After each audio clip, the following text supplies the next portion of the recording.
Hi, it's Tuesday, February 3rd, 2015. I'm Jeremy Shane, producer of Gavel Alaska, and I'm borrowing a committee room in the Capitol building tonight for this video. We're in the third week of the legislature, and here's a recap of what's happened in week 2. There were a few big announcements last week out of Washington, D.C. that the Obama administration is basically blocking oil and gas development and exploration in the Arctic National Wildlife Refuge, the Beaufort and Chukchi Seas, Chukchi Seas. And that got pretty much every elected state official in Alaska upset about federal overreach. Led to lots of angry press conferences, grumpy floor speeches, vilifying Secretary Sally Jewell and President Barack Obama. Senator Cliff Bishop on Friday read a rewritten rhyming version of Green Eggs and Ham, all about federal overreach. I shared that clip on the Gavel Alaska Facebook page the other day, if you're curious to see that. The other big news was in marijuana.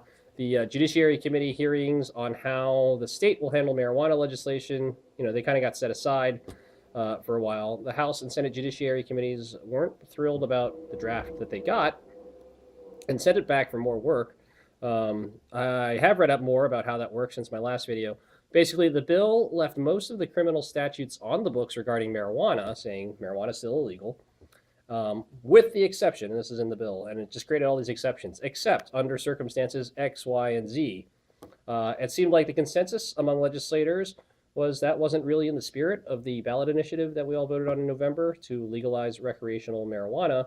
So they sent the bill back to the Legal, which is the legislature's in-house legal department, which does the actual bill drafting. What else? The House Finance subcommittees have been meeting a lot.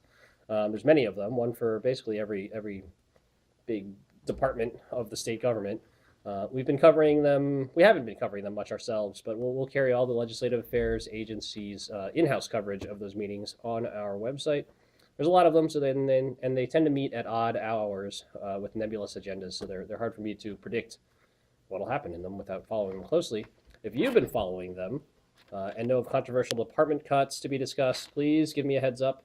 Here's my contact information, and I will try to schedule accordingly. Other items of interest coming up this week on Gavel, Alaska. Lots of marijuana and budget meetings this week. A few personal bills are getting some hearings. Representative Wes Keller, a Republican from Wasilla, has House Bill 30 and House Education on Wednesday morning. This, I'm pretty sure he's introduced a couple of times, at least once, in the past.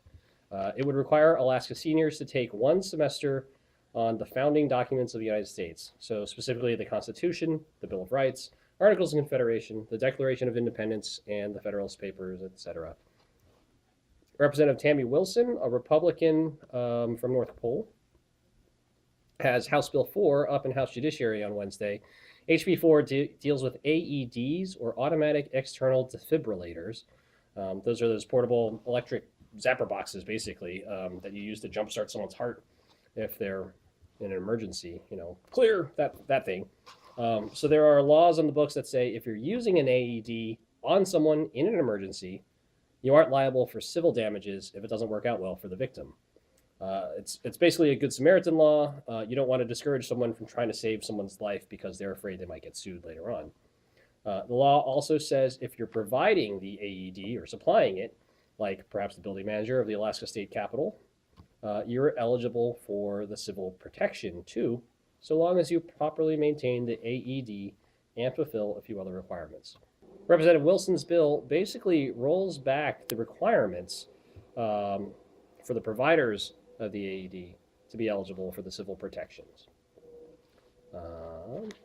She's framed it as a way to be friendlier to business and institutions. The capital budget may be up in Senate Finance on Wednesday, operating budget in both House and Senate Finance committees throughout the week. On Thursday, again, budget and marijuana aside, National Guard issues are in the Senate State Affairs Committee. And the Kinnick Bridge is getting a hearing in House Transportation. This after Governor Walker kind of stopped funding that for the time being. On Friday, more marijuana, more budget, and the Alaska Gas Line Development Corporation is in House Resources, talking about the LNG line. One other announcement, Gavel Guide 2015. I'm posting this video late because I was working late. Our 2015 Gavel Alaska Guide should publish this week. It's got independently researched legislator profiles, explainers on the legislative process, some short videos, good stuff for Gavel Alaska novices.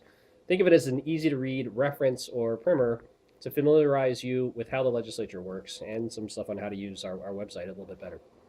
We did a guide for the first time last year with the intent of making it an ebook, but had to turn it into an app because of certain Apple Store requirements.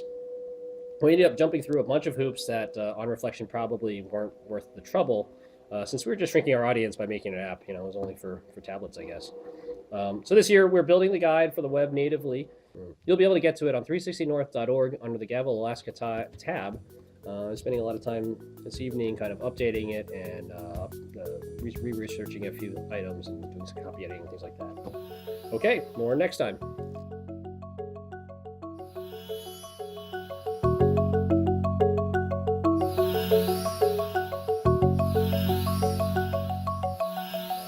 Meaning it makes it, it's,